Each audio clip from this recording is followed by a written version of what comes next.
अस्सलाम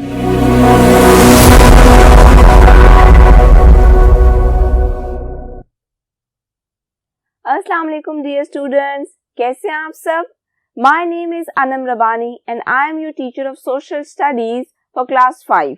बच्चों, हम पढ़ रहे थे chapter number 1 that was about maps. हमने डिफरेंट काइंड्स ऑफ मैप्स के बारे में पढ़ा था और आज हम पढ़ेंगे मजीद कुछ मैप्स के बारे में और मेरिडियंस के बारे में। तो चलिए शुरू करते हैं।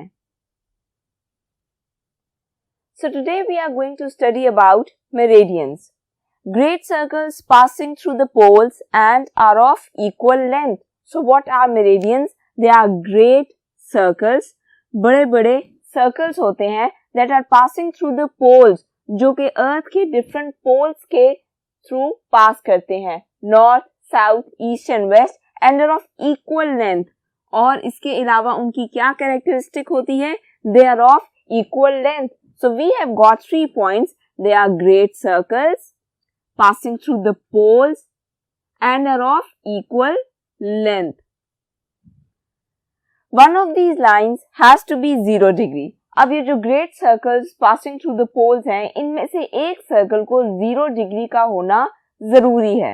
This is called the prime meridian and it passes through Greenwich, England. तो ये जो 0 डिग्री की लाइन होती है, ये कहाँ से पास करती है? It passes through Greenwich, England. यानी कि वो जो एक स्पॉट है जमीन का जहां से प्राइम मेरिडियन पास करती है, उसको हम बोलते हैं ग्रीनविच, इंग्लैंड. अगर आप देखना चाहो तो आप पिक्चर्स में देख सकते हो कि ग्रीनविच, इंग्लैंड पे जाके उन्हें स्पेसिफिकली उस लोकेशन पे लिखा हुआ है that this is the spot of Greenwich, England, जहां से प्राइम मेरिडियन पास करती है.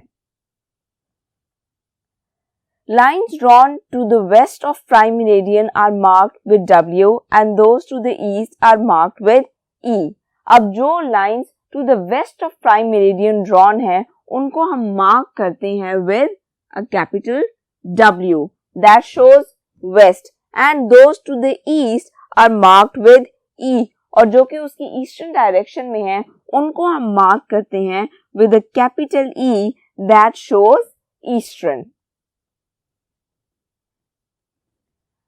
The 180 degree meridian are exactly opposite to 0 degree meridian on the other side of the world. अब जो 180 degree meridian है,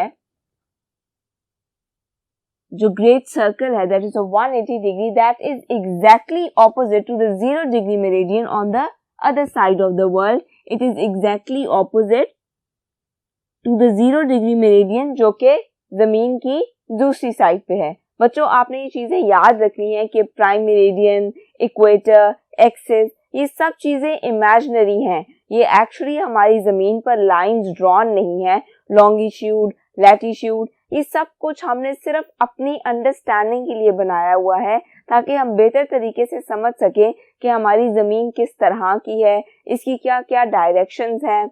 और इसके अलावा अगर आपने मैप्स समझने हैं तो उसके लिए ज़रूरी है कि हमें इन सब बातों का पता हो, क्योंकि एक्चुअल में हमारी ज़मीन गोल है और मैप्स में वो फ्लैट शो होती है. तो एक गोल चीज़ को फ्लैट स्पेस में शो करने के लिए हम ये सब कुछ बनाते हैं. Grids, directions, north, south, east, west, cardinal directions, इसके अलावा longitude, latitude, meridians, prime meridian, equator, ये सब कुछ. लेकिन ये आपने याद रखना है कि all of this is actually imaginary. ये कोई एक्चुअल लाइंस नहीं है जो कि हमारी वर्ल्ड पे ड्रॉन हुई भी हो. ये सिर्फ हमारी अपनी अंडरस्टैंडिंग के लिए, मैप्स को समझने के लिए कंसेप्ट्स दिए गए हैं. It is known as international date line. अब ये जो लाइन है that is exactly opposite to the 0 degree meridian, इसको हम क्या कहते हैं? इसको हम कहते हैं इंटरनेशनल डेट लाइन, IDL. आपने ये चीज याद रखनी है क्योंकि ये MCQs में आ सकती है. लेकिन IDL को यानी कि इंटरनेशनल डेट लाइन को हम लाइन ऑफ डिमार्केशन भी कहते हैं. अब डिमार्केशन का एक्चुअली क्या मतलब होता है? डिमार्केशन का मतलब होता है action of fixing the boundary और लिमिट्स ऑफ समथिंग, यानी किसी चीज की बाउंड्री ड्रॉ करना या उसको लिमिट करना. जैसे फॉर एन एग्जाम्पल हम पाकिस्तान की बाउंड्री की बात कर लेते हैं, तो हमारी एक टेरिटरी है, हमारी एक बाउंड्री है, हमें पता है कि हमारे मुल्क का कितना इलाका है। ऐसा नहीं है कि कोई बाउंड्री नहीं है, सारे मुल्क आपस में मिक्स्ड हैं। हर मुल्क की एक डिमार्केशन है, there is a specific boundary, a specific territory, इसको हम डिमार्केशन कहते हैं। तो हम इंटरनेशनल डेट लाइन को लाइन ऑफ डिमार्केशन भी कहते हैं। अगर आप इस लाइन का इमेज देखो जो कि आपकी स्क्रीन पर नजर आ रहा होगा, तो ये लाइन लॉन्गिट्यूड, लैटिट्यूड, इक्वेटर या एक्सिस की तरह स्ट्रेट नहीं है। उसकी वजह क्या है कि इस बात का ध्यान रखा गया है कि कहीं ये लाइन किसी कंट्री को दो हाफ्स में डिवाइड ना कर दे। Again let me repeat myself, ये कोई एक्चुअल लाइन नहीं बनी हुई हमारी जमीन पे, ये सिर्फ हमने अपनी अंडरस्टैंडिंग के लिए एक इमेजिनरी लाइन बनाई हुई है। So line of demarcation straight नहीं होती, क्योंकि अगर ये स्ट्रेट होगी तो ये किसी न किसी कंट्री को दो हाफ्स में डिवाइड कर देगी, इसीलिए ये थोड़ी सी टेढ़ी होती है।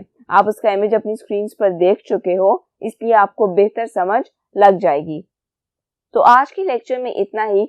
अगले लेक्चर में हम पढ़ेंगे कि हम किसी मैप को रीड कैसे करते हैं और मैप को रीड करने के लिए कौन कौन से एलिमेंट्स इंपॉर्टेंट होते हैं। तब तक अपना बहुत सा ख्याल रखिएगा। अल्लाह हाफिज।